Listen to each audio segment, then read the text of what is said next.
నమస్కారం. మనసులో మాట కార్యక్రమానికి స్వాగతం. ఈరోజు మన విశిష్ట అతిథి శ్రీ కన్నా లక్ష్మీనారాయణ గారు. 25 ఏళ్ల పాటు సుదీర్ఘకాలం శాసనసభ్యునిగా, 14 ఏళ్ల పాటు మంత్రిగా పనిచేసి తనకంటూ ఒక స్థానం ఏర్పరచుకున్న శ్రీ కన్నా లక్ష్మీనారాయణ గారు 2014 వరకు కాంగ్రెస్లో అత్యంత ప్రముఖ నాయకుడు. ఆ తర్వాత అప్పటి పరిణామాల రీత్యా భారతీయ జనతా పార్టీలో చేరి ఆ పార్టీలో సీనియర్ నేతగా ప్రస్తుతం కొనసాగుతున్నారు. వారి మనసులో మాట తెలుసుకుందాం. కన్నా లక్ష్మీనారాయణ గారు, ముందుగా మీకు స్వాగతం. అట్లాగే ఈ అవకాశం మాతో మాట్లాడుతున్నందుకు ధన్యవాదాలు తెలియజేస్తూ, ముందుగా ఎలా ఫీల్ అవుతున్నారు మీరు? సడన్గా 25 ఏళ్ల పాటు ఎప్పుడు ఓటమి ఎరగకుండా సడన్గా ఓడిపోయే పరిస్థితి వచ్చింది. ఎలా ఫీల్ అవుతున్నారు? అంటే నా ఓటమి ఇది కాంగ్రెస్ పార్టీ ఓటమి తప్ప నా వ్యక్తిగత ఓటమి అని నేనైతే అనుకోవట్లేదు. కాంగ్రెస్ పార్టీ 2014లో తీసుకున్నటువంటి నిర్ణయం వల్ల ఆ రోజున ప్రజలు పూర్తిగా విభజనని వ్యతిరేకించారు. ఒక సెంటిమెంట్ ప్రజల్లో వచ్చేసింది. అందరూ ఓడించడం అంత తేలికైన వ్యవహారం కాదని అంటారు కదా, మామూలుగా ఓడిపోవాల్సి వచ్చింది. మామూలుగా అయితే అయ్యేది కాదు. ఎందుకంటే 94లో 26 మంది గెలిస్తే హైయెస్ట్ మెజార్టీతో గెలిచినాను. 89 కన్నా కూడా నాకు 94లోనే ఎక్కువ మెజార్టీ వచ్చింది పరిస్థితి. ఇది నేను గుంటూరు నుంచి వెళ్ళి పెదకూరుపాడులో పోటీ చేసినప్పటికి కూడా అప్పటికి కొత్త అయిన కాన్స్టిట్యున్సీకి 26 మందిలో నాకు ఎక్కువ మెజారిటీ వచ్చింది. ఓకే, ఇప్పుడు ఎలా ఫీల్ అవుతున్నారు భారతీయ జనతా పార్టీ? బాగానే ఉందండి, బాగానే ఫీల్ అవుతా ఉన్నాం. ఎందుకంటే ఓ సిద్ధాంతం కలిగినటువంటి పార్టీ భారతీయ జనతా పార్టీ. ఏకాత్మత, మానవత సిద్ధాంతం మీద ఏర్పడినటువంటిది భారతీయ జనతా పార్టీ. అంటే అంత్యోదయ సిద్ధాంత పదాలకు అలవాటు పడ్డట్టున్నారు. పూరెస్ట్ ఆఫ్ ది పూర్ అనేటువంటిది మెయిన్ కాన్సెప్ట్ పార్టీది. పార్టీ మీద అనేక రకాల దుష్ప్రచారాలు చేసి అవే ప్రజల్లోకి ఎక్కించగలిగారు. పార్టీ సిద్ధాంతాన్ని మాత్రం ప్రజల్లోకి వెళ్తే, ఏళ్ళు కాంగ్రెస్ సిద్ధాంతాన్ని నమ్ముకున్న మీరు ఇప్పుడు బీజేపీ సిద్ధాంతం బాగుందని చెబుతున్నారే. నమ్మాం, కాదంటలేదు నేను. రాజకీయ అవసరం రీత్యా బీజేపీ సిద్ధాంతం నచ్చిందా, లేకపోతే నిజంగానే బీజేపీ సిద్ధాంతం? నిజంగానే నచ్చింది. రాజకీయ అవసరమైతే నన్ను చాలా మంది పిలిచారు. ఏ పార్టీలు పిలిచే? అందరూ పిలిచారు. అందరూ పిలిచారు. తెలుగుదేశం పిలిచిందా? అందరూ పిలిచారు. పెద్ద శత్రువు కదా. అంటే కాంగ్రెస్ తెలుగుదేశం పార్టీ పరంగా తప్ప వ్యక్తిగత అభిప్రాయాలు ఏముంటే రాజకీయాల్లో? చంద్రబాబు మీరు ఎన్నిసార్లు డి అంటే డి అనుకున్నారు, మీరు ఎన్నిసార్లు చంద్రబాబుని దాదాపు ఎంత దూషించారు, లేదా మిమ్మల్ని చంద్రబాబు ఎంత విమర్శించారు, దూషించారు, ఆ పదం ఏదన్నా కానీ చాలా తీవ్రమైనటువంటి విమర్శలు చేసుకునేవాళ్ళు కదా. పార్టీ పరంగా కాంగ్రెస్లో ఆయన తెలుగుదేశం జనరల్గా గవర్నమెంట్లో ఉన్న, ఆయన అపోజిషన్లో ఉన్న, ఆయన అపోజిషన్లో ఉండి మేము గవర్నమెంట్లో ఉన్న, ఎవరి వృత్తి ధర్మం వాళ్ళు నిర్వహించాము. అంతేగాని ఇందులో వ్యక్తిగత తగాదాలు అనేటువంటిది ఏమన్నా ఆస్తుల దగ్గర తగాదాలు ఆఫర్ చేస్తే నరేంద్ర మోడీ గారి నాయకత్వంలో పనిచేయాలనేటువంటిది ఒక మెయిన్ ఉద్దేశం. అంతేనా? మీ ప్రత్యర్థి రాయపాటి తెలుగుదేశంలోకి వెళ్ళాడు కాబట్టి మీరు దీంట్లోకి? అదేం లేదు, అట్లా నాకు అసలు నేను ఎప్పుడూ వాళ్ళ గురించి ఇప్పుడు ఆలోచన చేయలేదు. అసలు దాని గురించి వాళ్ళు తిట్టుకునేవాళ్ళు కదా మీ ఇద్దరు, రాయపాటిను మీరు. అంటే మీరు కేసులు పెట్టి, ఆయన కేసులు పెట్టి, అసలు ఏదో పెద్ద సంచలనంగా ఉండేది రాష్ట్రం అంతా. ఆయన అయితే ఏం కేసులు పెట్టలేదు, నేనే పెట్టాను. కానీ కోర్టులో డిఫమేషన్ సూట్ వేస్తున్నాను. నా ఎదుగుదలను చూసి వారవలేక జిల్లాలో ఈర్షతోటి నా క్యారెక్టర్ అసాసినేషన్కి చేసిన ప్రయత్నమే తప్ప అంతకు మించి వేరే ఇంకోటి. కాంగ్రెస్లో మీరు ఒక దశలో ముఖ్యమంత్రి క్యాండిడేట్. అవును, పిలిచిన మాట వాస్తవమే. ఎట్లా, ఏంటి ఆ సందర్భం? అప్పటి నుంచే నాకు కాంగ్రెస్లో బ్యాడ్ స్టార్ట్ అయింది. నేను అదే రీజన్ నేను కాంగ్రెస్ నుంచి బయటికి రావడానికి కూడా. అంతే కదా, పిలిచారు, రెడీగా ఉండమన్నారు. నేను ఎప్పుడు అసలు మేము అడిగింది కాదు, ప్రయత్నం చేసింది కాదు. అడిగినా ప్రయత్నం చేసిన రైట్, మీరు అడిగారు, మీరు ప్రయత్నం చేశారు కాబట్టి సరే, లేదు మీకు మాటలు చెప్పారని అనుకుంటాం వేరు. పిలిచిన తర్వాత జరిగినటువంటి పరిణామాల దృష్ట్యా కాంగ్రెస్ పార్టీలో ఉండకూడదు అనేటువంటిది డెసిషన్ తీసుకున్నా. పరిణామం అంటే కిరణ్ కుమార్ రెడ్డితో సరే అవి కొన్ని కిరణ్ కుమార్ రెడ్డితో మీ కాంగ్రెస్ సంబంధం ఉంది, అది ఎట్టగా అడుగుడిపోయింది. మీరేదో టీడీపీతో కలిసి ఏదో ప్రయాణం చేస్తున్నారు, అది వేరే విషయం. కానీ అసలు ఏంటి కిరణ్ కుమార్ రెడ్డితో ఎక్కడ తేడా వచ్చింది? కిరణ్ కుమార్ రెడ్డితో నాకేం తేడా లేదు, కానీ నా పిలిచిన దగ్గర నుంచి కిరణ్ కుమార్ రెడ్డి తేడాగా ప్రవర్తించినాడు. అది బాగా వ్యతిరేకం చేసి బాగా కోపం ఉండేది, బాగా పెంచుకున్నాడు. ఏం చేసేవాడు? హెరాస్ ఏంది, జిల్లాలో అధికారులకి చెప్పి హెరాస్ చేసి లేదు మీరు మంత్రిగా ఉన్నా కూడా హెరాస్మెంట్ కూడా చేసేవారు. హెరాస్మెంట్ మంత్రులు కూడా అంటే మీరు ప్రత్యర్థి అవుతారు. అంటే హెరాస్మెంట్ అంటే ఏం లేదు, నన్ను ఆయన చేసే హెరాస్మెంట్ ఉంది. అధికారులకి చెప్పి, జిల్లా అధికారులకి చెప్పి మీరు ఏం పనులు చేయొద్దంటే ముఖ్యమంత్రి చేసేటువంటి హెరాస్మెంట్, ఇంకా అంతే. దానికి అసలు ఎట్లా కరెక్ట్ మరి ఎట్లా సెలెక్ట్ చేయడం అనుకుంటున్నారు సీఎంగా? అతని అదృష్టం అనుకుంటున్నాను నేను. అంతే అంతే, అతని అదృష్టం అంటే వర్త్ లేదనా మీ ఉద్దేశం? ఇంకంతే, ఇంకా దానికి అదృష్టం అంటే ఇంకా దానికి అదే కదా. మీరు చెప్పదలుచుకుంది ఆ మాటేనా అని? అంతే అంతే అంతే అంతే, అతని అదృష్టమే తప్ప అంతకన్నా వేరేం కాదు. ఆయన కూడా 4 సార్లు ఎమ్మెల్యే అయ్యాడు, కావచ్చేమో కానీ స్పీకర్ అయ్యాడు కదా. ముఖ్యమంత్రి అవటం మాత్రం అదృష్టమే. ఏం కాంగ్రెస్ అధిష్టానం ఎందుకు సెలెక్ట్ చేసింది? అది కాంగ్రెస్ అధిష్టానానికి ఆయనకి ఇద్దరికే తెలియాలి, ఎవరికి తెలియదు. మరి అట్లా కాదుగా. అసలు రోసీ గారిని ఎందుకు సెలెక్ట్ చేశారు, రోసీ గారిని ఎందుకు మార్చారు ఆ రోజుల్లో? అంటే రోసీ గారిని ఆ రోజున సీనియర్ మ్యాన్ రాజశేఖర రెడ్డి గారు చనిపోయిన తర్వాత వెంటనే ఒక ముఖ్యమంత్రిని చేయాలి కాబట్టి సీనియర్ అని చెప్పేసి సరే చేసినారు. తర్వాత మళ్ళీ అట్లా కొన్ని పరిణామాలు చూస్తే పాయింట్ ఉంది. అంటే మీరు కమ్అట్ ఓపెన్లీ వాస్తవాలు చెప్పడానికి ప్రయత్నించండి, మీ మనసులో మాట చెప్పడానికి ప్రయత్నించండి. 145 మంది ఎమ్మెల్యేలు వైఎస్ జగన్ రాజశేఖర రెడ్డి గారి అబ్బాయికి మద్దతు ఇచ్చారు. ఇస్తే ఆయన్ని కాదని రోసీ గారిని ఎందుకు చేశారు, రోసీ గారి తర్వాత కిరణ్ కుమార్ రెడ్డి గారిని ఎందుకు చేశారు? ఇవన్నీ కాంగ్రెస్ పార్టీ స్వయంకృతాపరాధాలా లేదా కరెక్ట్గానే చేసిందని మీరు అనుకుంటున్నారు? కరెక్ట్గా చేసిందైతే నేనేం చెప్పలేను కానీ, బట్ ఆ రోజున రాజశేఖర రెడ్డి గారి మీద ఉన్నటువంటి అభిమానం దృష్ట్యా వెంటనే ముఖ్యమంత్రిగా జగన్మోహన్ రెడ్డిని కావాలని చెప్పేసి అందరం సంతకాలు పెట్టిన మాట వాస్తవమే. కానీ అధిష్టానం దాన్ని అట్లా తీసుకోకుండా అధిష్టానం అనేటువంటి ఒక పవర్ చూపించడం కోసం దాన్ని ఆ రోజున అప్రజాస్వామికం కదా. ఇప్పుడు ఆయన ఎట్లా చేస్తారు? Congress party that is within party ప్రజాస్వామ్యమా అప్రజాస్వామ్యమా అనేటువంటిది, that is the leader selection అనేటువంటిది అది హైకమాండ్ మీద జనరల్గా ఎక్కువ ఆధారపడి ఉంటుంది. అంటే అట్లా చేసినప్పుడు మీరు ఎవరు అభ్యంతరం చెప్పలేదు, ఇదేంటి ఇట్లా అని మీరు ఏమనుకోలేదా? అబ్జర్వర్లతో మాట్లాడితే party has taken a decision అన్నారు. పార్టీ డెసిషన్కి పార్టీలో పనిచేస్తున్నాం కాబట్టి పార్టీ నిర్ణయానికి కట్టుబడి పనిచేసినాం. అవును. ఆ తర్వాత ఓదార్పు యాత్ర మీద వాటి మీద రకరకాల కంప్లైంట్ చేయటం, ఆ గోవాల సోనియా గాంధీ గారు పిలిచి మాట్లాడటం, ఇవన్నీ మీకు ఏమనిపించింది ఆ రోజుల్లో? అంటే జనరల్గా ఒక పార్టీలో ఉన్నప్పుడు ఒక పార్టీ ఏదైనా డైరెక్షన్ ఇచ్చినప్పుడు ఆ పార్టీ డైరెక్షన్ ప్రకారం పనిచేయాలనేటువంటిది హైకమాండ్ అనుకుంటుంది. దానికి వ్యతిరేకంగా ఎవరైనా మాట్లాడినప్పుడు సహజంగా పిలిచి మాట్లాడుతూ ఉంటారు. చెప్పుడు మాటలు వింది అనేది ఒక అభిప్రాయం ఎంతవరకు అయి ఉండొచ్చు. ఎవరా చెప్పుడు మాటలు?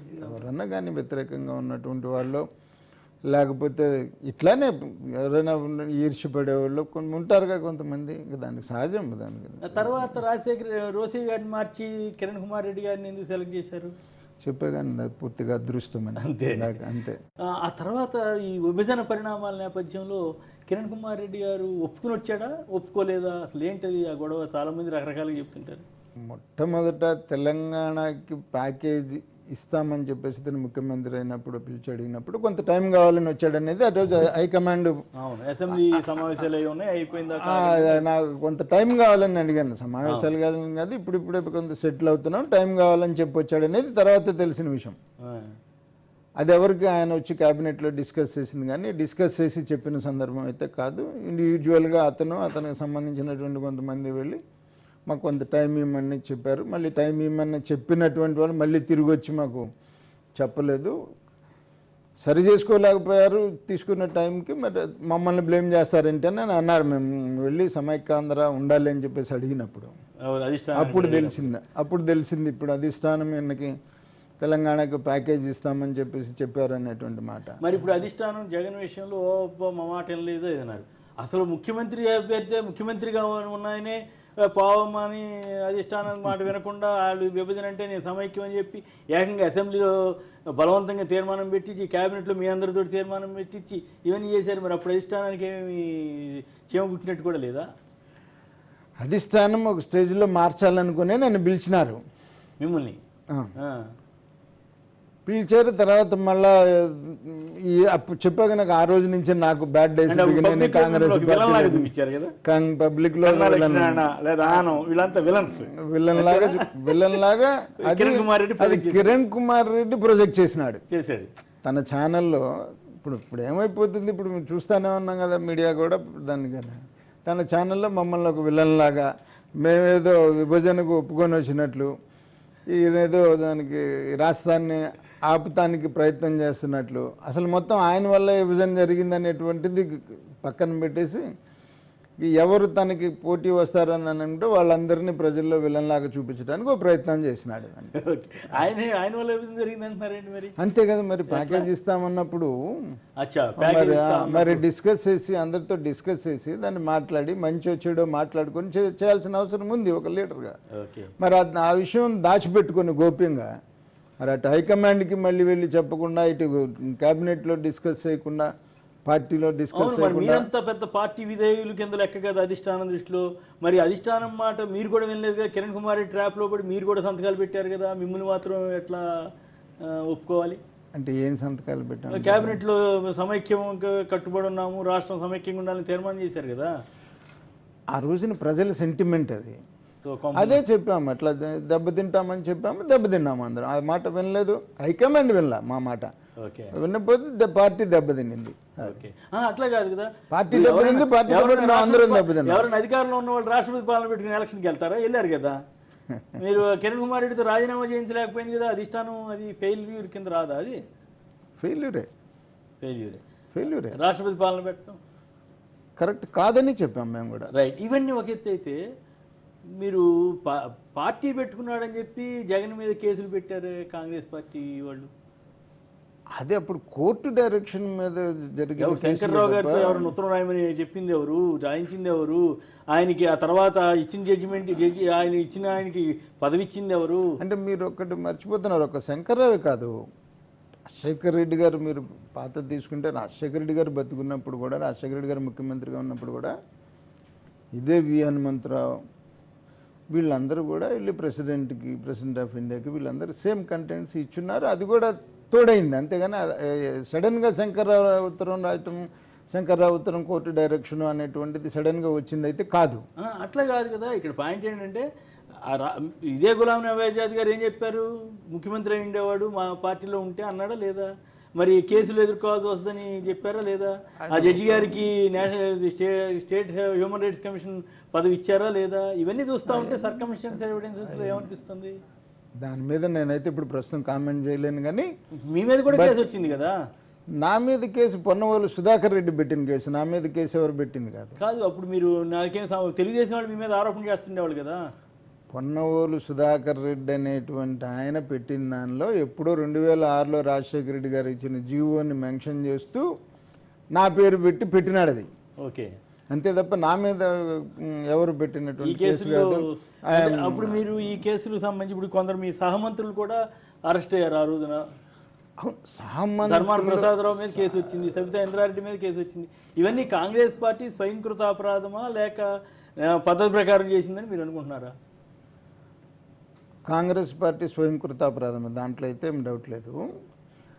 కానీ నా మీద మాత్రం ఎక్కడ ఎవరు పెట్టిన కేసు కాదు. పొన్నవోలు సుధాకర్ రెడ్డి అనే అతను సుప్రీంకోర్టుకి ఎక్కడ సిబిఐ కోర్టులో వేసినాడు, కొట్టేసింది, హైకోర్టులో వేసినాడు, కొట్టేసింది, మళ్ళీ సుప్రీంకోర్టులో వేసినాడు. అసెంబ్లీలో మీ మీద గొడవ చేస్తున్నారు, ఇదే నోటీస్ ఇచ్చారని చెప్పి గొడవ చేస్తుండేవాళ్ళు. అంతే అంతే కదా. రైట్.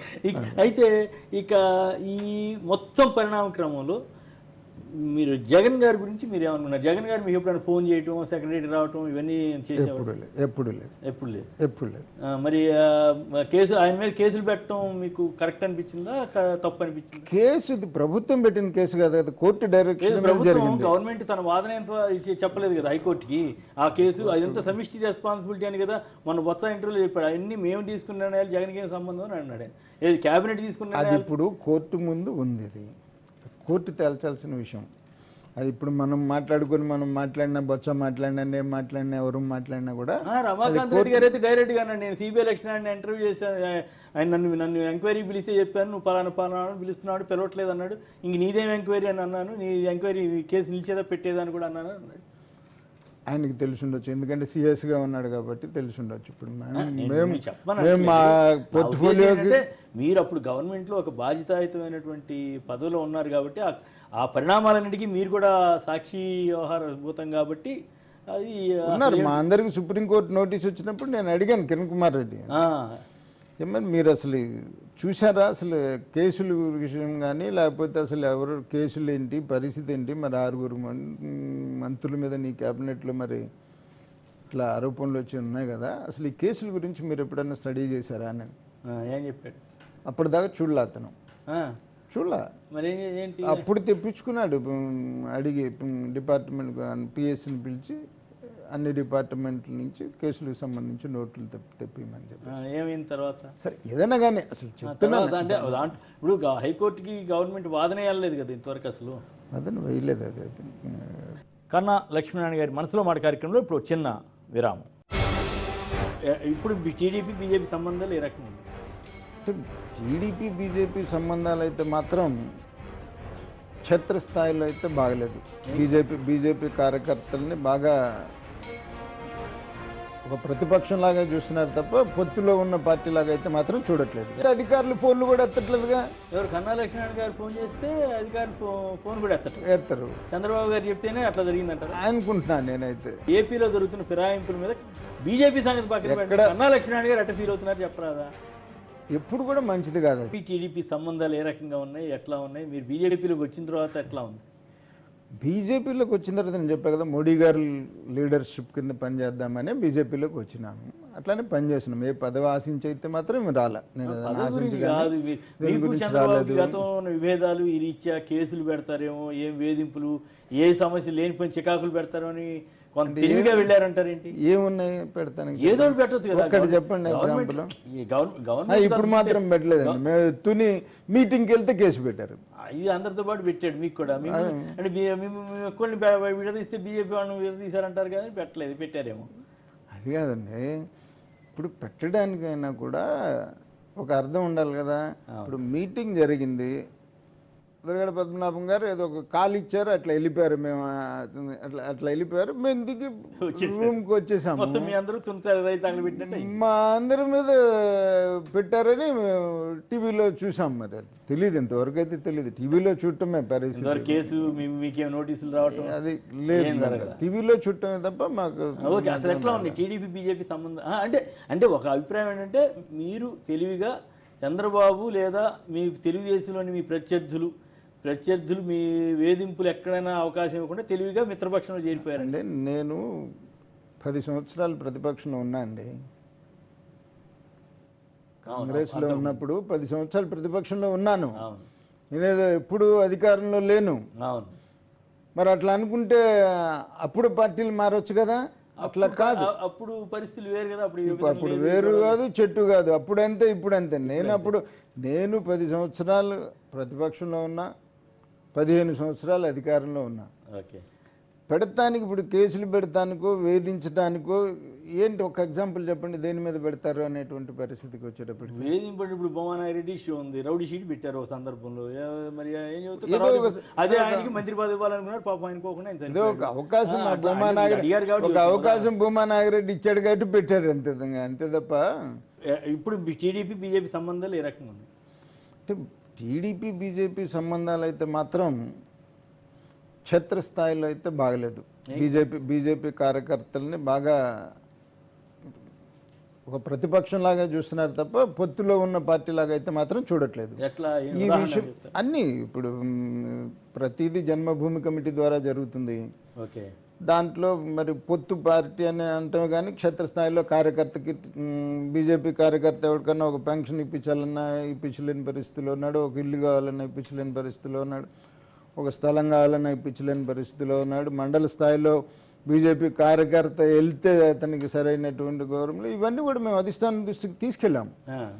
తీసుకెళ్తే సరే అధిష్టానం ఒక కమిటీ వేసినారు, కోఆర్డినేషన్ కమిటీ అని వేశారు. ఆ కోఆర్డినేషన్ కమిటీ ఒక్కసారి కూర్చున్నారు ముఖ్యమంత్రితో, మళ్ళీ సెకండ్ టైం కూర్చోలేదు. పెద్ద పరిస్థితి అయితే అలాగే. గారిని ఇట్లాంటి ఆయనకి ఇష్టం లేని వాళ్ళని వేసారని చెప్పి అసలు కమిటీ మీటింగ్లే పెట్టట్లేదంట. అంటే ఇప్పుడు ఎవరు పార్టీ తరపున వాళ్ళు పేర్లు ఇచ్చుకుంటారు అంతే తప్ప ఆయన ఇష్టం వచ్చిన వాళ్ళు మేము పెడతాం మొత్తం మీ పార్టీ నడిపేది చంద్రబాబు గారు అంటలేండి భలే చెబుతారు మీరు. ఎట్లా నడుపుతారు చంద్రబాబు మీ అధ్యక్షుడిని కొత్త అధ్యక్షుడిని నియమించుకోగలిగారా మీరా? అది పార్టీ అధిష్టానం. మరి ఎవరు ఆపింది? ఎవరు? చంద్రబాబు గారు కాదు. పార్టీ అధిష్టానం ఆపింది ఎవరు చెప్పండి సార్. మీరు మనసులో మాట బయటికి పెట్టండి సార్. నేను అనుకోవట్లా. అనుకుంటే మళ్ళీ పార్టీలు ఇబ్బంది. నేను అనుకోవట్లేదు. అనుకుంటే ఇబ్బంది కదా. కాదు, నిజం చెప్పండి. సోమవీర్రాజు గారు అవుతారనుకున్నారా లేదా? అయ్యారా? అవనిచ్చారా? ఎందుకు అవనివ్వలేదు? అమిత్ షా గారిని చంద్రబాబు గారు ఎందుకు గెలిచారు? అట్లాగే దగ్గుబాటి పురంధరేశ్వరి గారి మాట ఎందుకు, లేదా కన్నా లక్ష్మీనారాయణ గారి మాటని ఎందుకు డౌన్ చేశారు ఈ మధ్యకాలంలో ఒక 6-7 నెలలు? మీరంతా సైలెంట్ అయ్యారా లేదా? వెంకయ్యనాయుడు గారు రోజు వచ్చి పొగుడుతుంటే మీ అందరు కడుపు మండుతుందా లేదా? అంటే పొత్తు ధర్మం అనేటువంటిది పాటించాల్సినటువంటి అవసరం ఉంది, దాంట్లో అయితే ఏం డౌట్ లేదు. ప్రజా సమస్యలు ప్రభుత్వం దృష్టికి కూడా తీసుకెళ్లాల్సిన అవసరం కూడా అయితే ఉంది. ఆ ప్రాసెస్ అనేటువంటిది మాట్లాడుతూనే ఉన్నాం పార్టీలో. ఎట్లా ఉంది అసలు గవర్నమెంట్? ఎట్లా ఉంది చంద్రబాబు గారి ప్రభుత్వం? చంద్రబాబు నాయుడు గారి ప్రభుత్వం అయితే పాస్ మార్కులు వేయచ్చు. పాస్ అయిందా? వాళ్ళు మాకు 80% సంతృప్తిని ఆయన చెబుతుంటే మీరేమో పాస్ మార్కులు అంటున్నారు. నా అభిప్రాయం అది. 80% సంతృప్తి దాకా వెళ్తున్నాం అని చెబుతున్నాడు ఆయన. ప్రభుత్వంలో ఉన్న లోపాలు ఏమిటి, మంచి ఏంటి? ప్రభుత్వంలో ఉన్న లోపాలు అంటే క్షేత్రస్థాయిలో కార్యకర్తల్ని సెటరైట్ చేసుకోవాలి. ఆయనే చెప్తున్నారు. అది ముఖ్యమంత్రి గారు అట్లా అది ముఖ్యమంత్రి గారు చెబుతున్నారు లోపాలు. ఎవరో చెప్పాల్సిన పనిలే, చెబుతున్నారుగా, ఆయనే చెబుతున్నారుగా. ముఖ్యమంత్రి మీరు కరెక్ట్ గా ఉండకపోతే బాగోదు అది ఇదని. ఆఫీసర్లు కదా కార్యకర్తలు, టీడీపీ కార్యకర్తలకు కూడా ఆయనే చెప్తున్నాడు. ఆయన చెప్పింది సెటరైట్ చేసుకుంటే బాగానే ఉంటుంది. అది గారు చంద్రబాబు గారిని బాగా అభినందిస్తుంటారు కదా. మీరేమో పాస్ మార్కులు అంటున్నారు, ఆయనేమో మోడీ బాబు జోడీ అంటారు. ప్రైమ్ మినిస్టర్ సమానంగా ఆయన ప్రశంసిస్తుంటారు కదా. మీకు నచ్చుతుందా నచ్చదా? పొత్తులో ఉన్నాం కదా. పొత్తులో ఉంటే ప్రైమ్ మినిస్టర్తో సమానంగా మెచ్చుకుంటారా? ప్రైమ్ మినిస్టర్తో సమానంగా. ప్రైమ్ మినిస్టర్కి ఎన్ని మార్కులు ఇస్తారు, చంద్రబాబుకి ఎన్ని మార్కులు ఇస్తారు? ప్రైమ్ మినిస్టర్కి నేను ఇవ్వటం కాదు, ప్రజలే ఇచ్చారు. భారతదేశ ప్రజలే. ఇంకా 3 సంవత్సరాల పరిపాలన అయిన తర్వాత ఎవరు ఊహించినంత, ఎవరు ఊహించలే 300+ యూపీలో వస్తుంది అనేటువంటిది ఎవరు ఊహించలేదు. That it self is enough the Modi గారి పెర్ఫార్మెన్స్. ఓకే. సో 100% ఆయనకి ఇవ్వచ్చు మార్కులు. 100%. దాంట్లో 35% అంటే పాస్ మార్కులు. మరి వెంకయ్యనాయుడు గారు ఈయనకి కూడా ఆయనతో సమానంగా ఇచ్చారు కదా. అది నా అభిప్రాయం అని చెప్పాక ఇంకా మీరు పొద్దుగూకులు వెంకయ్యనాయుడు గారు మా నాయకుడు, జాతీయ నాయకుడు, జాతీయ అధ్యక్షులు చేసినారు. చంద్రబాబు అనుకూలమైన ఒకటి, వ్యతిరేకమైన ఒకటి ఉంటుంది. మీరంతా వ్యతిరేక లైన్లో ఉన్నట్టు. వ్యతిరేకం అనేది మీరేమో వ్యతిరేకం అని ఎట్లా అనుకుంటారు? మా అభిప్రాయం చెప్పాం. ఒక్కొక్కరికి ఇప్పుడు జనరల్గా ఒక్కొక్కరికి ఒక్కొక్క అభిప్రాయం ఉంటుంది.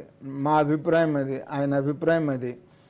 అది అంటే భవిష్యత్తులో ఇప్పుడు దగ్గుబాటి పురంధరేశ్వరి గారు బహుశా మరి మీరు మీ అభిప్రాయం కూడా అదే ఆవిడ అన్నారు, భవిష్యత్తులో పొత్తు ప్రజా వ్యతిరేకత పెరిగితే పొత్తు మీద కూడా పునరాలోచన జరుగుతుంది అన్నట్టుగా వార్త వచ్చింది. ఆ విషయం అది అమిత్ షా గారు తీసుకోవాల్సిన నిర్ణయం. ఆమె కూడా మాకు జాతీయ నాయకురాలు, ఆమె కూడా మహిళా అధ్యక్షురాలు కాబట్టి, మహిళా మోర్చా అధ్యక్షురాలు కాబట్టి ఆమె జాతీయ అధ్యక్షురాలు. నేను మామూలుగా ఆవిడకంటే సీనియర్ సార్. మరి నాకు చెబుతారేంటి? మీరు 25 ఏళ్ళు ఎమ్మెల్యే, 14 ఏళ్ళు మంత్రి, సీనియర్. బీజేపీలో వేసిన ఎంత డౌన్ అయిపోయారేంటి? డౌన్ కాలా అంటే ఏ పాత్రకు ఆ పాత్ర పోషించాలి, అంతేగాని ఇప్పుడు మనం ఏదో సామెత చెప్పినట్టు ఇస్తరాకులు ఎత్తమంటే జనాభా లెక్క పెడితే ఎట్లా ఉంటుందో.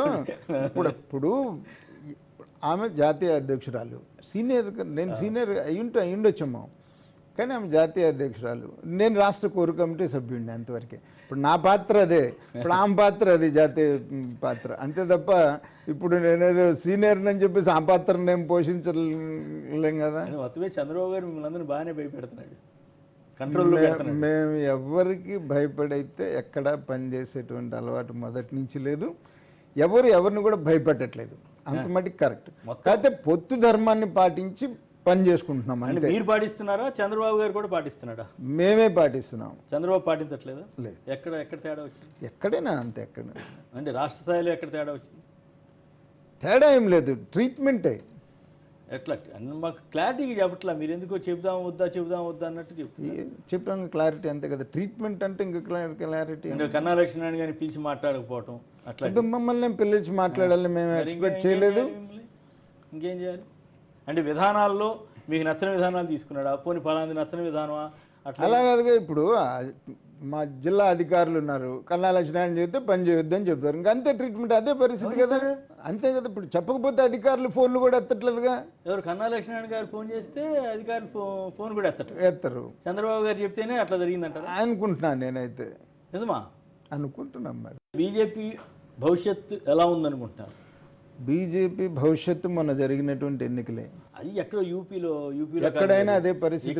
ఇక్కడ చంద్రబాబు గారిని ఎదుర్కొనే మోడీ గారి లీడర్షిప్ లో ఎక్కడైనా అంతే. భారతదేశంలో ఎక్కడైనా నాకు అది అర్థం కాదు. ఎక్కడైనా ఇక్కడ చంద్రబాబు గారిని కాదని మీరు మెజార్టీ సీట్లు తీసుకుని మీరు గెలిచి, లేదంటే విడిపోతారా? పొత్తు కాదని వెళ్ళగలరా? వెళ్ళి ఒంటరిగా చేసే ధైర్యం ఉందా? పొత్తుంటుందా పొత్తు లేదా అనేది నిర్ణయించాల్సింది అధిష్టానం. కన్నా లక్ష్మీనారాయణ కాదు. కన్నా లక్ష్మీనారాయణ కాదు. మా ఉద్దేశం అమిత్ షా గారికి చెప్తాం అంతే తప్ప టీవీలకి చెప్పంగా. మా ఉద్దేశం ఏదన్నా నాకు అర్థమవుతుంది, నాకు అర్థమవుతుంది మీ మనసులో మాట. ఈ దిక్కుమాలిన పొత్తు మనకు ఇబ్బంది పెడుతుందనే ఫీలింగ్ నాకు అర్థమవుతుంది. ఏం కాదు. కాకపోతే ఉన్నాయి, మేము అధిష్టానం దృష్టికి తీసుకెళ్ళాం, అధిష్టానం సెటరైట్ చేస్తామని చెప్పారు. సెటరైట్ అవుద్దని భావిస్తున్నాం అంతే. సో ఇప్పటికైతే సెటరైట్ కాల. ఇప్పటికైతే కాల. రైట్. ఈ ప్రభుత్వంలో లోపాలేంటి, ప్రధానమైన లోపాలేంటి ప్రభుత్వ పరంగా? కక్ష సాధింపు మీద ఎక్కువ కాన్సన్ట్రేట్ చేస్తా ఉన్నారు. అది కరెక్ట్ కాదు. అధికారం ఎవరి మీద కావచ్చు, ప్రతిపక్షం మీద కూడా ఎవరైనా.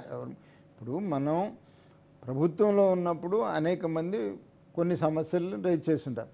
సమస్యలు చెప్పినటువంటి వాళ్ళని, సమస్యల దృష్టికి తీసుకెళ్ళినటువంటి వాళ్ళని కూడా అదేదో వాళ్ళకి వ్యతిరేకం అనేటువంటిది భావించి ఏదైనా ఒక ఉదాహరణ చాలా ఉంటుంది. దానికి ఉదాహరణ మీకు తెలియని ఉదాహరణలే ఉంది, నేను చెప్పాల్సిన పని ఏం లేదు. జనం కోసం అనే కదా, జనానికి కూడా తెలుసు. అది కాదు. ఇప్పుడు అట్లా కాకుండా ప్రజలు మనకి ఇచ్చినటువంటి అవకాశాన్ని, మరి విపక్షం నుంచి ఫిరాయింపులు ఇవన్నీ చేయిస్తున్నారు కదా, వాటి మీద మీకు ఎట్లాంటి ఫీలింగ్ కలిగింది? భారతీయ జనతా పార్టీ మీకు ఒక్కసారి వాజ్పేయి గారు ఒక్క ఓటుతో ప్రభుత్వం పడిపోతుందన్నా కూడా ఎప్పుడూ ఫిరాయింపులతోటి ప్రభుత్వం నడుపుదామని భారతీయ జనతా పార్టీ అనుకోలేదు. భారతీయ జనతా పార్టీ సిద్ధాంతం కూడా అదే. ఎప్పుడు ఫిరాయింపుల్ని ఎప్పుడు బీజేపీ కూడా అంత సిద్ధాంతాలతో ఏమి పెద్ద పవిత్రంగా లేదులే, కానీ ఇప్పుడు బీజేపీ ఇప్పుడు ఏపీలో జరుగుతున్న ఫిరాయింపుల మీద బీజేపీ సంగతి పక్కన కన్నా లక్ష్మీనారాయణ గారు అట్ట ఫీల్ అవుతున్నారు, చెప్పరాదా? ఎప్పుడు కూడా మంచిది కాదు అది. ఫిరాయింపులు అనేటువంటిది ఎప్పుడూ మంచిది కాదు. సొంత పార్టీకి కూడా మంచిది కాదు.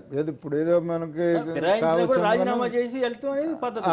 ఫిరాయింపులు అన్న తర్వాత రాజీనామా చేసి వెళ్ళొచ్చు. అవును, అది కోట్లు డబ్బులు ఇచ్చారని ఆరోపణలు చేస్తుంటారు, ఎమ్మెల్యేలని కొన్నారని. మీరు అవునంటారా కాదంటారా? నాకు చూడని విషయాన్ని, తెలియని విషయాన్ని నేను అవును అంతే కదా. తెలియని విషయాన్ని నేను దాని మీద కామెంట్ అట్లా అంటారు. చంద్రబాబు గారితో ఏం ప్రాబ్లం వస్తుందో, తెలుగుదేశంతో ఏం సమస్య వస్తుందో అని భయపడుతున్నారు. ఇప్పుడు అట్లా కాదు, భయం ఎట్లా అవుతుంది? ఇప్పుడు నేను సపోజ్ ఆయన ఇప్పుడు చెప్పాలనుకోండి, ఆయన వచ్చి చంద్రబాబు నాయుడు గారు ఏ ప్రలోభం లేకుండా ఎవరైనా చేరతారా? ఏది ఒక ఎమ్మెల్యేగా ఉండి ఇప్పుడు ఓడిపోయారు, ఖాళీగా ఉన్నారు, వాళ్ళ ఇష్టం, వాళ్ళకి స్వేచ్ఛ ఉంది. ఒక ఎమ్మెల్యేగా ఉన్నప్పుడు రాజీనామా చేసి వెళ్ళాలి, అలా చేసి తీసుకోవాలి, అది పద్ధతి. ఒక ముఖ్యమంత్రి స్థాయిలోనే చట్టవల్లంఘన జరుగుతూ ఉంది. అలా జరుగుతున్నప్పుడు ఏ ప్రలోభం లేకుండా చేస్తారా? నైతికంగా అయితే రాజీనామా చేసి వెళ్ళాలి, లేకపోతే రాజీనామా చేయించాలి. దాంట్లో ఏమీ డౌట్ లేదు. ఇప్పుడు ప్రలోభాలంటే వాళ్ళు చెప్పేది ఏంటి? ఎమ్మెల్యేలు ఏం చెప్తున్నారు? మాకేం పనులు కావట్లేదు, మేము ఎలక్ట్ అయ్యాము, గవర్నమెంట్లో ఉంటే మాకేదో ప్రజలకు మేము సేవ చేయొచ్చు అనేటువంటిది ఎమ్మెల్యేలు చెప్తా ఉన్నారు. మరి అటువంటిప్పుడు మళ్ళీ దాని మీద మనం ఏం కామెంట్ చేసేది? దానికి ఏముంది? ఎంత రేటు పలుకుతున్నారు ఎమ్మెల్యేలు అని కూడా టాక్ ఒకటి ఉంది కదా. నాకు ఐడియా లేదు. ఎందుకు పాపం భూమా నాగిరెడ్డి గారికి మంత్రి పదవి అని అదని ఇదని జరగటం, ఇన్ని ఆ టెన్షన్ కూడా పనిచేసిందని అంటారు. వింటమే పత్రికల్లో. మాకైతే ఐడియా లేదు. అతనికి ఏదో ఆరోగ్యం బాగలేదని అంటున్నారు. ఇంతకుముందు కూడా ఒకసారి బైపాస్ జరిగిందని అని అంటున్నారు కదా. ఓకే. అయితే మీరు గతంలో రాజశేఖర రెడ్డి గారికి బాగా వ్యతిరేకంగా ఉండేవారు ఒక వర్గంలో. ఆ తర్వాత బాగా సన్నిహితం అయ్యారు. ఏంటి ఎట్లా ఎప్పుడు రాజశేఖర రెడ్డి గారికి నేను వ్యతిరేకం కాదు. అట్లా కాదు. అంటే నేను అన్నట్టు కదా అంటే చెప్పను అంటే నన్ను పూర్తిగానండి మీరు అడిగారు దాంట్లో అంటే మీకు తెలియదుగా. నేను జనరల్ గా అంటే చాలా అత్యంత సన్నిహితులా కాదా? 100% నెదురుమల్లి జనార్దన్ రెడ్డి గారికి 100% సన్నిహితంగా ఉన్నాను, దాంట్లో డౌట్. మీకు ఇప్పుడు అందుకని చెప్పనండి నేను పూర్తిగా. నేను మొట్టమొదటి రాజశేఖర రెడ్డి గారితో బాగానే ఉండేవాళ్ళం, యూత్ కాంగ్రెస్ ఎన్ఎస్ఐ ఉన్నప్పుడు బాగానే ఉండేవాళ్ళం. ఆయన నాకు మంత్రి పదవి వద్దు అన్నా కూడా పిలిచి మంత్రి పదవి ఇచ్చినాడు. నేను చెప్పాక ఇందాక మీకు ఒక బ్రిడ్జ్ విషయంలో ఎద్దువాగ బ్రిడ్జ్ విషయంలో బ్రిడ్జ్ కావాలని వెళ్ళాను. ఇప్పుడు నేనైతే 90 లక్షలతో నీకు బ్రిడ్జ్ ఇవ్వలేను కానీ మంత్రి ఇద్దాం అనుకున్నా. సీనియర్ కూడా కాదని మీకు ఇచ్చారు, కాదన్నారు కానీ నాకు ఆపారు కదా, ఆపారు నన్ను నాకు ఇచ్చారు. ఇప్పుడు నేను వద్దని చెప్పాను. వద్దని చెప్తే నువ్వు ఒకసారి ఆలోచించుకొని రమ్మన్నాను. నేను ఒక మాట మాట్లాడిన తర్వాత మళ్ళీ రెండోసారి ఆలోచన అనేటటువంటి జనరల్గా ఉండదండి. నాకు ఆ బ్రిడ్జే కావాలి, మంత్రి పదవి నేను కావాలనుకుంటా, ఎమ్మెల్యేగా నేను హ్యాపీగానే ఉన్నానని చెప్పాను. చెప్పినప్పుడు సరే ఆయన బ్రిడ్జి ఇచ్చారు. ఆ తర్వాత మళ్ళీ పిలిచి మంత్రి నేను కావాలని తర్వాత బాలకోటిరెడ్డిను ఇతను దొడ్డా బాలకోటిరెడ్డి నర్సిరెడ్డి ఇద్దరు మంత్రి పదవి కోసం బాగా ప్రయత్నం చేసుకుంటున్నారు. ప్రయత్నం చేసుకుంటున్న సందర్భంలో నేను సందర్భంలో వెళ్ళి వాళ్ళిద్దరూ బాగా జిల్లాలో డిస్టర్బెన్స్ బాగా ఎక్కువగా ఉంది, కొద్దిగొప్ప మీరు నర్సిరెడ్డికి ఇస్తే కొంచెం చదువుకున్నవాడని చెప్పాను. అయితే నీకు వద్దా అని అడిగారు. నాకు వద్దని ఇంతకుముందు చెప్పా కదా, వద్దన్న తర్వాత మళ్ళీ కావాలని నేను ఎప్పుడేమో అడిగే పరిస్థితి కాదు, ఏదన్నా చూస్తే అతనికి చూడండి ఇద్దరిది బాగా డిస్టర్బెన్స్గా ఉంది జిల్లాలో అని చెప్పాను. అని చెప్పిన తర్వాత కూడా పిలిచి నాకు మళ్ళీ మంత్రి పదవి ఇచ్చారు. అందుకని నేను జనార్దన్ రెడ్డి గారితో లాయల్గా ఉన్నమాట 100% కరెక్ట్. ఒక 2-3 చిన్న ఇష్యూ, ఆయన నరసరావుపేట పార్లమెంటు సభ్యుడిగా రానంతకాలం బాగానే ఉన్నాడు. నరసరావుపేట పార్లమెంటు సభ్యుడిగా వచ్చిన తర్వాత ఆయన ఆలోచన సరళిలో చాలా మార్పు వచ్చింది. మార్పు వచ్చి చిన్న చిన్న ఇష్యూస్లో నాకు జిల్లాలో అబద్ధం చెప్పినాడు, చిన్న ఇష్యూలో. అప్పుడు నేను ఆలోచన చేశాను, ఇప్పుడు ఇతనితో నేను ఇంత లాయల్గా ఉండి ఇన్ని సంవత్సరాలు ఇంత లాయల్గా ఉన్నప్పుడు ఇంత చిన్న ఇష్యూస్లోనే అబద్ధం చెప్తున్నప్పుడు రేపేదైనా మేజర్ ఇష్యూస్ వస్తాయి జిల్లాలో గ్రూపుల పరంగా, అప్పుడు పరిస్థితి ఏంటి? రాజశేఖర రెడ్డి గారు తను నమ్ముకున్నటువంటి వాళ్ళ కోసం ఆయన తలకాయ బాగా కొట్టుకున్నాడు. ఈయన చిన్న ఇష్యూస్లో, పెద్దవి కూడా కాదు, అది పెద్ద అయితే రాజీ పడవచ్చు, మమ్మల్ని రాజీ పడమని చెప్పొచ్చు, తప్పులేదు పొలిటికల్గా. చిన్న ఇష్యూస్లో అబద్ధం చెప్పి మోసం చేసినాడు. అప్పుడు నేను రాజశేఖర రెడ్డి గారి దగ్గరికి చెప్పేసి జనార్దన్ రెడ్డి గారికి చెప్పే వెళ్ళా, నువ్వు ఇట్లా మోసం చేసావు, అబద్ధం చెప్పావు నన్ను చూసినందుకు. మనసులో మాట కార్యక్రమంలో ఇప్పుడు చిన్న విరామం. భారతదేశంలో నేను చూసిన ముఖ్యమంత్రులు ఆ రోజున కూడా చెప్పాను, నేను మంత్రిగా ఉన్నప్పుడు కూడా చెప్పాను, నరేంద్ర మోడీ గారు రాజశేఖర రెడ్డి గారు ఇద్దరు ముఖ్యమంత్రులు నేను బాగా లైక్ చేస్తానని చెప్పినాను. ఇవాళ చెప్పింది కాదు. ఆయన మరణం తర్వాత జరిగిన పరిణామాల మీద మీకేమనిపించింది? ఆయన మరణం ఆంధ్రప్రదేశ్ తీరని నష్టానికి గురైంది. అంటే ముద్రగడ కుటుంబాన్ని అవమానించారని ఆయన చాలామంది అంటున్నారు, వాస్తవమా? అవమానించిన మాట నిజమే. ఎందుకంటే ఒక సమస్య పట్ల ఒక అతను పోరాడుతున్నప్పుడు ఆ సమస్య ప్రభుత్వానికి ఏం వ్యతిరేకమైంది కదా, ప్రభుత్వం చేస్తే. రాజశేఖర రెడ్డి గారితో జరిగిన 5 ఏళ్ల మంత్రిగా ఉన్నారు, మీరు ఎట్లా ఫీల్ అవుతారు? చాలా హ్యాపీగా ఉన్నాను. ఈజ్ ఎ లీడర్, దాంట్లో 100% నో మ్యాచ్ టు ఎనీబడి. దాంట్లో అంటే మీరు 5 ముఖ్యమంత్రుల దగ్గర పనిచేశాను. ఎవరు బెస్ట్? 5 ముఖ్యమంత్రులే కాదు, ఇంకా చాలా మంది. భారతదేశంలో నేను చూసిన ముఖ్యమంత్రులు ఆ రోజున కూడా చెప్పాను, నేను మంత్రిగా ఉన్నప్పుడు కూడా చెప్పాను, నరేంద్ర మోడీ గారు రాజశేఖర రెడ్డి గారు ఇద్దరు ముఖ్యమంత్రుల్లో నేను బాగా లైక్ చేస్తానని చెప్పిన. ఇవాళ చెప్పింది కాదు, మోడీ గారి గురించి ఆ రోజు కూడా చెప్పాను. నా 5గురిలో కంపేర్ చేయడం కూడా చాలా రేరెస్ట్ ఆఫ్ ది రేర్గా ఉంటారు. రాజశేఖర రెడ్డిలో ఉన్న ప్రత్యేకత పరిపాలన, తను చేయాలనుకున్నది, ప్రజలకు అవసరం అనుకున్నది చేయటం.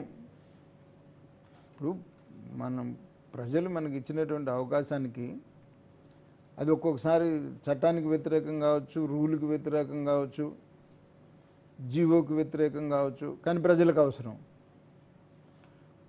ప్రజలకు అవసరం అని ఏదనుకున్నా అది వెంటనే చట్ట సవరణ చేశా, లేకపోతే జీవో సవరించా, లేకపోతే చాలామంది ఏం చేస్తారంటే అది జీవో ఉంది చేయడానికి లేదు, చట్టంలో అవకాశం లేదు, చేయడానికి లేదు అని. ఏదైనా ప్రజలకు అవసరం అనేటువంటిది భావిస్తే అది ఎట్లయినా ఎంత ఖర్చు అయినా ఏమైనా చేస్తారు. ఒక ముఖ్యమంత్రికి ఉండాల్సినటువంటి లక్షణాలు కూడా ఇవి 100% అతనికి ఉన్నాయి, దాంట్లో ఏం డౌట్. సో ఆయన మరణం తర్వాత జరిగిన పరిణామాల మీద మీకేమనిపించింది? ఆయన మరణం ఆంధ్రప్రదేశ్ తీర నష్టానికి గురైందని. సరే, వ్యక్తిగత నష్టాల తర్వాత సంగతి, కానీ ఆంధ్రప్రదేశ్ చాలా నష్టం జరిగింది. ఆంధ్రప్రదేశ్ ఎట్లా అంటే రాష్ట్రం అభివృద్ధి విషయంలో పూర్తి అంటే ఆయన ఉండుంటే రాష్ట్రం విడిపోయేది కాదా? అది నేను చెప్పలేను. ఎందుకంటే ఆయన ఒకసారి 2009లో అన్న మాటే ఏమన్నారు? 14లో చెప్పలేము అనేటువంటి. అప్పుడు దాకా 14లో చెప్పలేము, మనము ఈ లోపు 5 సంవత్సరాలు ఆంధ్ర మీద కాన్సన్ట్రేట్ చేసుకోవాల్సిన అవసరం ఉంది అనేటువంటిది నాతో ఆయన అన్నమాట. మీ వ్యక్తిగత రాజకీయ జీవితం ఎలా మొదలైంది? నేనైతే ఒరిజినల్గా రాజకీయాల్లోకి రావాలని ఎప్పుడు అనుకోలే. పరిస్థితుల దృష్ట్యా పార్టీ పదవులు వచ్చినాయి తప్ప నేను పార్టీ పదవులు కూడా కావాలని కూడా అనుకోలే. ఇప్పుడు ఇందాక మీకు మంత్రి పదవులలా కూడా అసలు నేను ఒరిజినల్గా నా లైఫ్ అంబిషన్ సబ్ ఇన్స్పెక్టర్ కావాలనేటువంటిది నా లైఫ్ అంబిషన్. ఎస్ఐ అవ్వాలని. దానికోసమే మా పేరెంట్స్ ఒక small contractor, father small contractor. ఇంట్లో సరే గేదెలు ఉండేవి, ఒక కడప అడితి ఉండేది, 2 అరక్ షాపులు ఉండేవి, ఒక హోటల్ ఉండేది. అట్లా డిఫరెంట్ బిజినెస్లు అయితే ఉండేవి. ఈయనైతే ఒక స్మాల్ కాంట్రాక్టర్గా పనిచేసేవాడు, చిన్న చిన్న హౌసెస్ అవి చేస్తూ ఉండేటువంటి పరిస్థితి. నేనైతే సబ్ ఇన్స్పెక్టర్ కావాలనే స్పోర్ట్స్ కానీ ఎన్సీసీ కానీ, ఎన్సీసీలో నేను రిపబ్లిక్ డే పార్టిసిపేట్ చేశాను. ఏబిసి సర్టిఫికేట్స్ ఉన్నాయి. సమ్మర్ ట్రైనింగ్ క్యాంప్ వెళ్ళినాను దానికి. స్పోర్ట్స్లోకి వచ్చేటప్పుడు 3 years ఆంధ్ర యూనివర్సిటీ ఛాంపియన్, 2 సార్లు ఇంటర్ యూనివర్సిటీ పని. ఇవన్నీ కూడా సబ్ ఇన్స్పెక్టర్ అవుదామనే. ఓకే. ఈ ఎన్ఎస్యు ఇదంతా కూడా కాలేజీల్లో స్కూల్లో జరిగినటువంటి ఇన్సిడెంట్ తోటి అవి నాకు వచ్చినటువంటి పదవులు. దాన్ని ఆ పదవుల వల్ల ఎమ్మెల్యే అవ్వాలని అనుకోలే.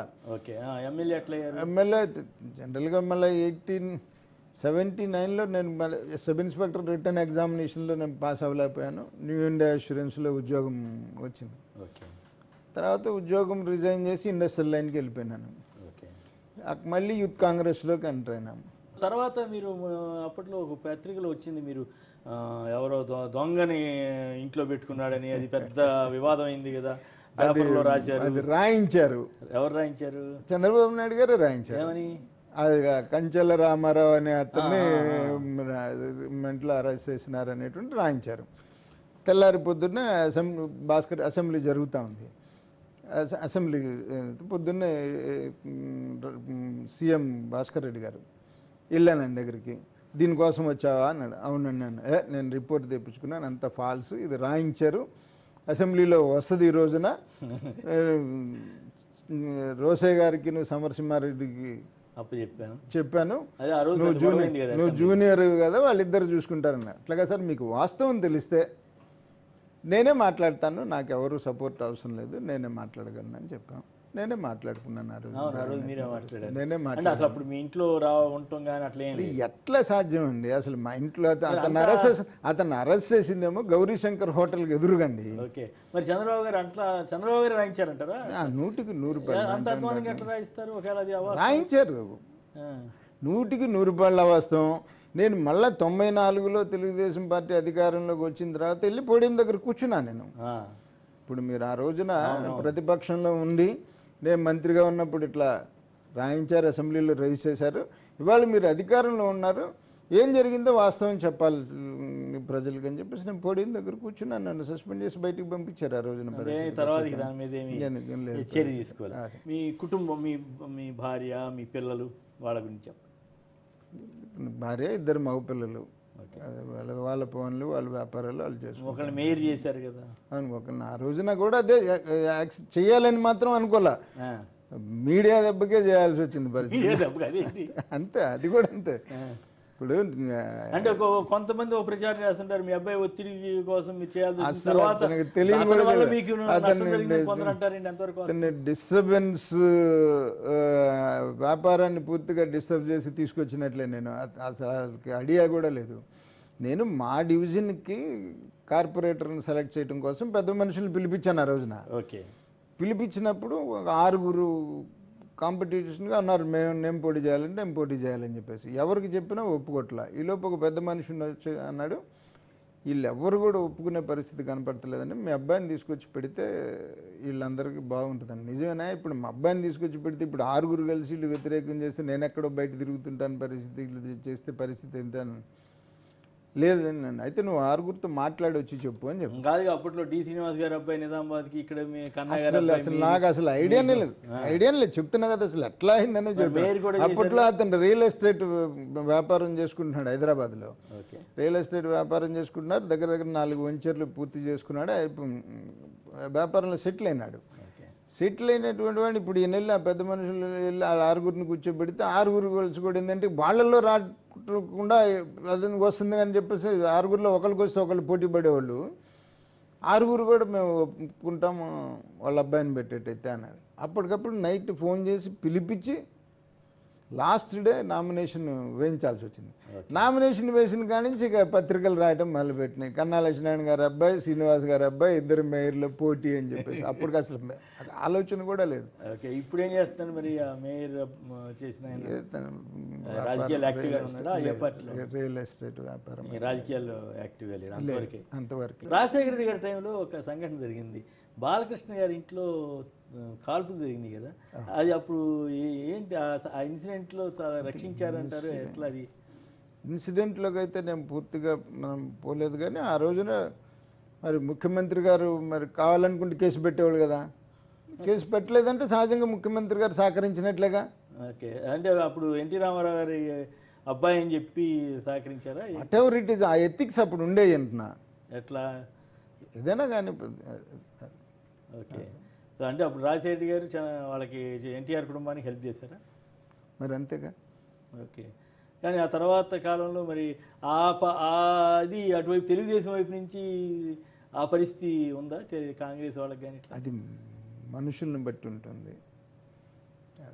రాజశేఖర రెడ్డి గారు ముఖ్యమంత్రి అయిన తర్వాత పూర్తిగా అబౌవ్ ది ఆల్ అని వెళ్ళి పనిచేసినాడు. అందరినీ శత్రువులను కూడా దగ్గర తీసుకున్నాడు.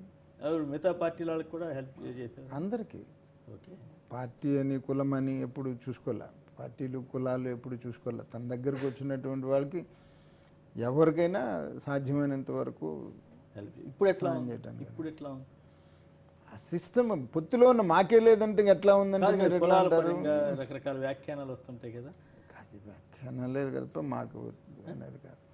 అంటే ఒకే కులానికి జరుగుతుందని కొందరు అంటారు, కాదు ఆ కులంలో కూడా కొందరికే జరుగుతుంది అంటున్నారు కొందరు. దాని మీద నేనేం కామెంట్ చేయలేను దాని విషయం. కాపులతోటి ఈ ప్రభుత్వం ఎలా వ్యవహరిస్తోంది అంటే ఇప్పుడు కాపు విషయంకి వచ్చేటప్పటికి మరి ఆయన చెప్పిందే, కాపుల్ని అధికారంలోకి వచ్చిన వెంటనే కాపు రిజర్వేషన్ నేను బీసీల్లో చేరుస్తాను, సంవత్సరానికి 1000 కోట్ల రూపాయలు పెడతానని చెప్పేసి వీధి వీధి తిరిగి చెప్పినారు ఆ రోజున. కాపులు నమ్మి ఓటేశారు. ఇప్పుడు అదే చేయమని అడుగుతున్నారు. కరెక్టే. ముద్రగడ కుటుంబం పట్ల ఈ ప్రభుత్వం ఎలా వ్యవహరించిందని మీరు అనుకుంటున్నారు, లేదా కాపుల పట్ల ఎలా వ్యవహరించిందని వాళ్ళైతే అంటే ఆ ఇన్సిడెంట్ అడగటం మొదలుపెట్టినప్పటి నుంచి కూడా క్షేత్రస్థాయిలో కాపులకి పోలీస్ హెరాస్మెంట్ అనేది జరుగుతుంది, దాంట్లో ఏం డౌట్ లేదు. అంటే ఇప్పుడు ముద్రగడ కుటుంబాన్ని అవమానించారని ఆయన చాలామంది అంటున్నారు, వాస్తవమా కాదా? అవమానించిన మాట నిజమే. ఎందుకంటే ఒక సమస్య పట్ల ఒక అతను పోరాడుతున్నప్పుడు ఆ సమస్య ప్రభుత్వానికి ఏం వ్యతిరేకమైంది కదా, ప్రభుత్వం చేస్తానన్నదే. ఓకే. ప్రభుత్వం చేస్తానన్నదే కాబట్టి దాని గురించి ఆ ఇష్యూలో మీ పార్టీగా కానీ మీరు కన్నాగా కూడా మీరు అక్కడికి వెళ్ళారు, సరే మీరు కేసు గురించి కూడా చెప్పారు, మీ వైఖరి ఎలా ఉండబోతోంది? వికరత్ను ప్రభుత్వం మేము పార్టీ పరంగానే ప్రకటించాం, కాపుల్ని బీసీలో చేర్చేదాని విషయంలో భారతీయ జనతా పార్టీ సుముఖంగా ఉంది. ఓకే. మేము కూడా ప్రభుత్వం దృష్టికి మనం ఎన్నికల మేనిఫెస్టోలో పెట్టాం, ఎన్నికలప్పుడు చెప్పాను కాబట్టి దాన్ని సాధ్యమైనంత వరకు త్వరగా పరిష్కారం చేయమనేటువంటిదే భారతీయ జనతా పార్టీ తరఫునే చెప్పాం మేము పార్టీ ఆఫీసులో. ఇప్పుడేంటి చంద్రబాబు గారు చేస్తారనుకుంటున్నారా, చేయరనుకుంటున్నారా? దానికి మించి ఈ అవమాన భారం ఎక్కువగా ఉందా, ఏమనుకుంటున్నారు? అంటే చేస్తారని అనుకుంటున్నాం. ఎందుకంటే ఇంకా 3 సంవత్సరాలు అయింది, 2 సంవత్సరాలు ఉంది. కమిషన్ వేసినారు, కమిషన్ రిపోర్టు కూడా రావాల్సినటువంటి పరిస్థితి ఉంది. అదొక పార్ట్ అయితే, మీరు అన్నట్టు క్షేత్రస్థాయిలో అయితే హెరాస్మెంట్ అయితే మాత్రం కమ్యూనిటీ మీద జరుగుతున్న మాట కరెక్ట్. కాపు సామాజిక వర్గం ఈసారి తెలుగుదేశం తోటి ఉండే అవకాశం ఉందా? అది ఇంకా 2 సంవత్సరాలు ఉంది. అది అప్పుడే ఎవరు ఏం చెప్తాం, ఎవరితో ఉంటారు, ఎట్లా ఉంటారు అనేది ఇప్పుడు మనం కిందసారి పవన్ కళ్యాణ్, మోడీ అన్నీ ఉపయోగపడినాయి కదా, ఆ పరిస్థితులు ఉంటాయనుకుంటున్నారు. అప్పుడు ఎలా ఉంటుందో ఇప్పుడు తెలియదు కదా. అప్పుడు ఎవరు కలిసి వెళ్తారు అనేటువంటిది కూడా. పవన్ కళ్యాణ్ పార్టీ పెడితే ఎట్లా ఉంటుంది? పెట్టారుగా. ఇంకా అంటే పార్టీ యాక్టివ్ అయితే పార్టీ పెట్టారుగా. మీలాంటి వాళ్ళు కూడా వెళ్ళే అవకాశం ఉంటుంది. మీరు చివరిదాకా బీజేపీలోనే ఉంటారా? 100కి 100 పాళ్ళు మారుతారని కొంత ప్రచారం జరుగుతా ఉంది. ప్రచారమే అది. అంతేనా? మీరేం పార్టీ మారటం అట్లే క్వశ్చన్ గెలవకపోతే ఆ పార్టీలో ఉండి మాత్రం మీరేం చేస్తారు? మీకు టికెట్ ఎవడిస్తాడు? అసలు టికెట్లు లేవుగా మీకు అక్కడ. గెలుస్తాము ఓడుతామని నేను ఎప్పుడు రాజకీయాల్లో పనిచేయాల, ఎప్పుడు చేయలే, ఎక్కడ చేయలేదు. ఇందాక కూడా మీకు చెప్పాను, ఏదో దేనికోసం మేము చేయలేదు. గెలుస్తాము. నేను ఎక్కడ దావ తెలియని పెదకూరుపాడులో 89లో వెళ్ళి పోటీ చేసిన. రుణమాఫీ తదితర హామీలు ప్రభుత్వం ఎట్లా చేసిందన్నమాట? రుణమాఫీ అన్నమాట ప్రకారం అయితే జరగలేదు. ఓకే. మిగతా హామీలు నిరుద్యోగ వృత్తి అని, ఇంకా బీసీలకు 10,000 కోట్లు ఉంది కదా, ఇంకా 5 సంవత్సరాలు కదా ప్రజలు. హామీలను నెరవేరుతాయని ఉన్నారు. ప్రజలు ప్రభుత్వానికి 5 సంవత్సరాల అవకాశం ఇచ్చారు. 5 సంవత్సరాలు చంద్రబాబు ఇచ్చి అబద్ధాలు ఆడుతున్నారు లేదా మోసాలు చేస్తున్నారని విపక్షం విపరీతంగా ప్రచారం చేస్తుంది. వాటిలో అధికారంలో ఉన్నప్పుడు విమర్శలు అనేటువంటిది సహజమండి, ఎవరు అధికారంలో ఉన్నా. ఇప్పుడు ఎవరు అధికారంలో ఉన్నా. మీరు మంత్రిగా చాలా కాలం చేశారు కదా, 14 ఏళ్ళు చేశారు.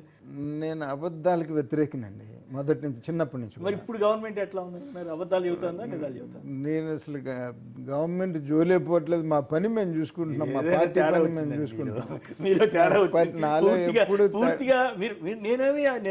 తేడా రాదు. పూర్తిగా కరెక్ట్, ఇది ఇట్లాగే ఉంది అట్లా ఉందని చెప్పమంటా. మీ అభిప్రాయం ఫెయిర్ గా చెబుతలేదనేది నాకు అనిపిస్తా ఉంది. ఫెయిర్ గా అంటే నేను చెప్పేదే ఫెయిర్. మీరు అనుకుంటున్నారేమో అసలు అటు జోలే పోవట్లేదు. ఇందాక మీరు అన్నారు మీరు కలవలేదా ముఖ్యమంత్రి గారు? నన్ను కలవలేదు. ఇప్పుడు నాకు అంత అవసరం లేదు. మోడీ గారు జగన్ గారు కానీ లేదా కాంగ్రెస్ నేతలు రఘువీరారెడ్డి గారు కానీ వీళ్ళంతా చంద్రబాబు గారు రోజు అబద్ధాలు ఆడుతున్నారు. ప్రతిపక్షంలో ఉన్నారు కాబట్టి అది వాళ్ళ బాధ్యత. మధ్యస్థం చేయండి, అది వాళ్ళ బాధ్యత. ఇంకొక మాట అడుగుతా, మీరు మంత్రిగా ఉన్నప్పుడు కూడా అనేక సార్లు ఆయన అపోజిషన్ లో ఉన్నప్పుడు, మీరు మంత్రిగా ఉన్నప్పుడు కూడా అదే మాట మీరు కానీ రాజశేఖర రెడ్డి గారు కానీ అనేవాళ్ళం. గాలి పోగు చేసి గోల్ చేస్తుంటారు అనేవాళ్ళం. ఇప్పుడు ఎట్లా ఉంది? ఇప్పుడు ఎట్లా ఉంది అనుకుంటున్నారు? ఇప్పుడు ఆయనలో వైపోయిన ఆయన వైఖరిలో మార్పు వచ్చిందా? ఆయన కార్యక్రమం మానేశాడా? మేమైతే అసలు చెప్తున్నా కదా, ఇప్పుడు నేను అన్నిటి దూరంగా ఉండి మా పార్టీ సంస్థాగతంగా క్షేత్రస్థాయిలో డెవలప్ చేసుకోవడానికే ప్రయత్నం చేస్తున్నాం, పని చేస్తున్నాం, అంతే తప్ప వేరేది ఏం పట్టించుకోవట్లేదు అనేది అది అర్థమైపోతుంది. మీ మనసులో నుంచి బయటికి రావట్లేదు. అక్కడేమో గాలి పోగు చేసాడని చెబుతున్నారు, ఇక్కడికి వచ్చేసరికి నాకు తెలియదబ్బా అని నాకు సర్ది చెబుతున్నారు. కాదు, పని చూసుకుంటున్నాం అని చెప్తున్నారు. ఏముంటుంది ఎందుకంటే పెద్ద పని ఉంటుంది.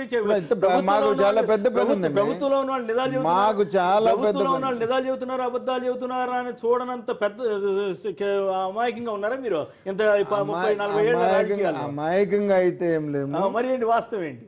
వాస్తవం చంద్రబాబు నిజాలు చెబుతున్నారు, నమ్మితే నమ్మండి. అప్పుడు గాలిపోయి చేసేవాడు కానీ ఇప్పుడు కరెక్ట్ చెబుతున్నారని చెప్పండి, నాకేం అభ్యంతరం లేదు. నేనైతే చెప్పలేను, కానీ ఏమని చెప్పలేరు, ఏది చెప్పలేను, కామెంట్ అయితే చేయలేను. మా పని మేము చూసుకుంటున్నాం. రైట్. ఎప్పటికైనా ఆంధ్రప్రదేశ్లో బీజేపీ అధికారంలోకి వస్తుంది ఆ నమ్మకం అయితే నాకుంది. నరేంద్ర మోడీ గారి నాయకత్వం పట్ల. ఒంటరిగా, అది ఒంటరిగానా పొత్తులతో అనేటువంటిది అంటే నేను అడిగేది, ఆల్రెడీ గవర్నమెంట్ లో ఉన్నట్టే లెక్క కదా, ఒంటరిగా రాగలుగుతారా ఆ పరిస్థితి? అది ఇప్పుడు మేము ఒంటరిగా స్ట్రెంగ్తన్ కావటం కోసమే పని చేసుకుంటున్నాం. క్షేత్రస్థాయిలో, బూత్ స్థాయిలో, బూత్ కమిటీల దగ్గర నుండి, గ్రామ కమిటీల దగ్గర నుండి, మండల కమిటీల దగ్గర నుండి స్వతహాగా భారతీయ జనతా పార్టీ ఆంధ్ర రాష్ట్రంలో స్ట్రెంగ్తన్ కావటం కోసమే పని చేసుకుంటున్నాం. అదే పనిలో ఉన్నాం. Thank you very much Lakshminarayana గారు. చాలా సంతోషం మీరు అవకాశం ఇచ్చి ఇంతసేపు మాట్లాడినందుకు ధన్యవాదాలు. Thank you. ఈ కార్యక్రమం